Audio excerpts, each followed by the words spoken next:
दोस्तों नमस्कार, बहुत बहुत स्वागत है हमारे YouTube चैनल पे। आज हम करने वाले हैं निष्ठा 3.0 के मॉड्यूल FLN 9 जो कि है बुनियादी संख्यात्मकता। ये सभी राज्यों के शिक्षकों के लिए बराबर है। ऐसा नहीं है आप किसी भी राज्य से हो सकता है मॉड्यूल का क्रम बदल जाए, लेकिन अगर शीर्षक बराबर है, आपका शीर्षक समान है, यही है बुनियादी संख्यात्मकता, तो ये सभी राज्यों के शिक्षकों के लिए है। तो चलिए हम शुरू करते हैं प्रश्नोत्तरी वाला भाग।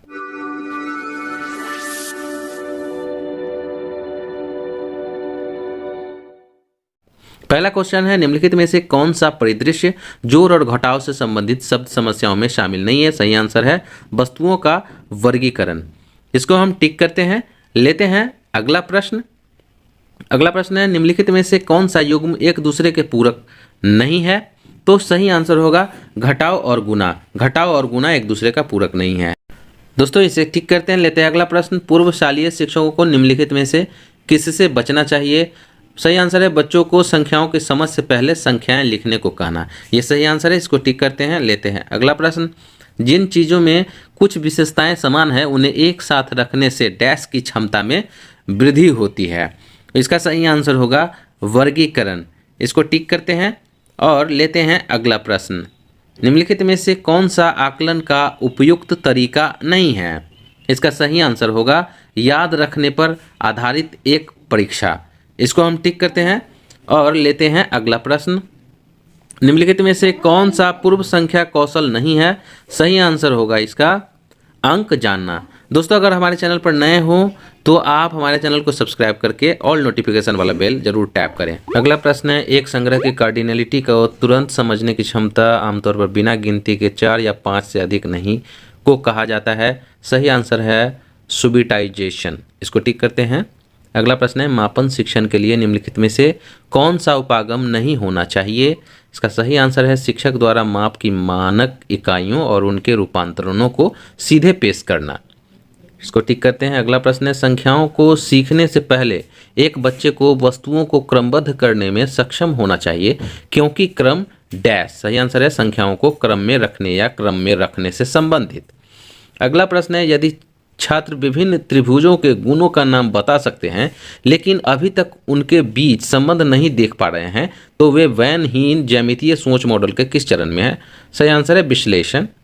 अगला प्रश्न है, प्रारंभिक अवस्था में गणितीय सीखने के दौरान एक बच्चे से यह अपेक्षा नहीं की जाती है कि डैश गणितीय तकनीकों के लिए आवश्यक परंपराओं को जाने। सही आंसर है, इसको टिक करते हैं। नेक्स्ट, सीमा के पास 12 गुलाब है, सीफा के पास 15 गुलाब है, किसके पास ज़्यादा है और कितने से? उपरोक्त शब्द समस्याओं में किस घटाव संदर्भ का प्रयोग किया गया है? सही आंसर है तुलना घटाव संदर्भ का प्रयोग। इसको टिक करते हैं। अगला प्रश्न है, संख्याओं को पढ़ाने का सही क्रम क्या है? गणना के अवसर, अंक लिखना, अंक पढ़ना, संख्या बोध विकसित करना। ये 4 ऑप्शन दिए गए हैं। अब इसको सही क्रम में सजाना है तो सही क्रम है 1, 4, 3 और 2। इसको हम करते हैं टिक और लेते हैं अगला प्रश्न। निम्नलिखित में से कौन सा संख्याओं का प्रकार और उपयोगिता नहीं है? कह रहा है संख्याओं और उपयोगिता नहीं है, प्रकार और उपयोगिता। सही आंसर है सौंदर्य संख्या। सौंदर्य कोई संख्या ही नहीं होता। अगला प्रश्न, निम्नलिखित में से कौन सा डेटा प्रबंधन का एक घटक नहीं है? संख्या डेटा प्रबंधन का। तो सही आंसर है डेटा का निर्माण। डेटा का निर्माण जो है डेटा प्रबंधन का सही प्रक्रिया नहीं है। निम्नलिखित में से कौन एक गणितीय प्रक्रिया नहीं है? सही आंसर है रटकर याद रखना।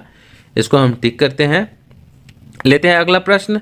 वस्तुओं को वर्गीकृत करने के लिए आवश्यकता है। सही आंसर होगा वस्तुओं को उनकी विशेषताओं से पहचाने।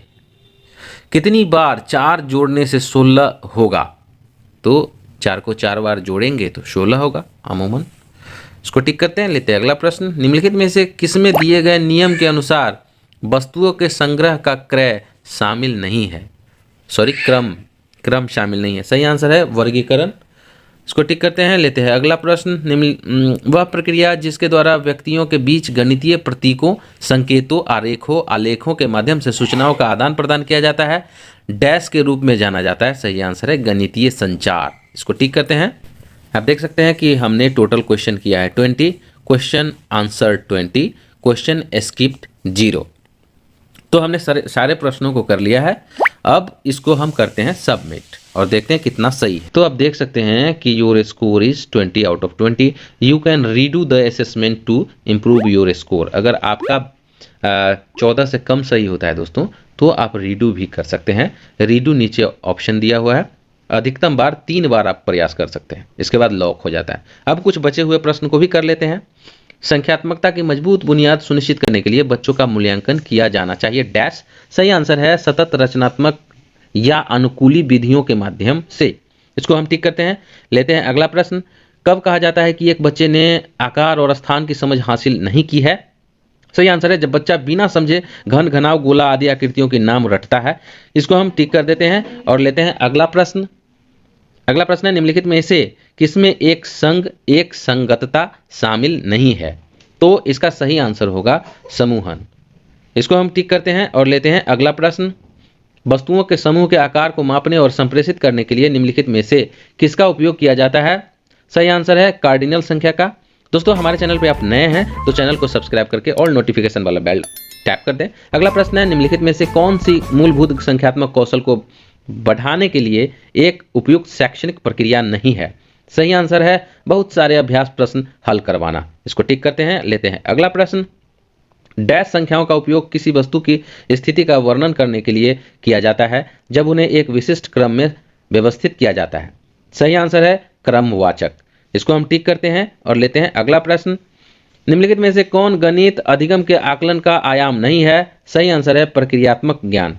इसको हम करते हैं टिक और लेते हैं अगला प्रश्न। अगला प्रश्न है गणना की प्रक्रिया के दौरान विद्यार्थी क्या नहीं कर रहा होता है? सही आंसर होगा नंबर के नाम लिखना। इसको हम टिक करते हैं और लेते हैं अगला प्रश्न। अगला प्रश्न है वैन हीन के ज्यामितीय विचारों के स्तर के अनुसार दूसरा स्तर डैश है। सही आंसर है अमूर्तीकरण। इसको हम टिक करते हैं और लेते हैं अगला प्रश्न।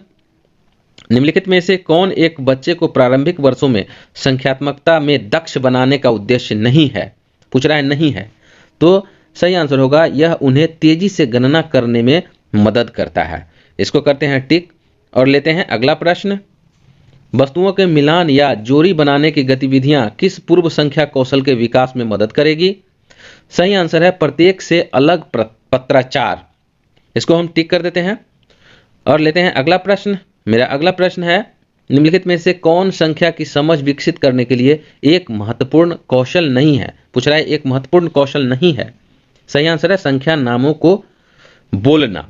इसको टिक करते हैं। लेते हैं अगला प्रश्न। निम्नलिखित में से कौन सा गुणन सीखने का सबसे महत्वपूर्ण पहलू है? सही आंसर है गुणन को कितनी बार जोड़ने के रूप में समझना। इसको हम टिक करते हैं। लेते हैं अगला प्रश्न। अंक क्या होते हैं? ये बहुत इंपॉर्टेंट क्वेश्चन है दोस्तों। अंक क्या होते हैं? सही आंसर है संख्याओं के लिए प्रतीक। इसको हम टिक करते हैं। लेते हैं अगला प्रश्न। निम्नलिखित में से कौन सा बुनियादी संख्यात्मकता का घटक नहीं है? तो सही आंसर है डेटा संधारण। तो दोस्तों ये थे कुछ बचे हुए प्रश्न। अगर हमारा वीडियो आपको अच्छा लगा हो तो वीडियो को लाइक जरूर कर देंगे, कमेंट जरूर करेंगे और पहली बार हमारे चैनल पे हैं तो दोस्तों चैनल को सब्सक्राइब करके और नोटिफिकेशन वाला बेल को जरूर टैप कर देंगे। मिलते हैं अगले वीडियो में, तब तक के लिए वंदे मातरम।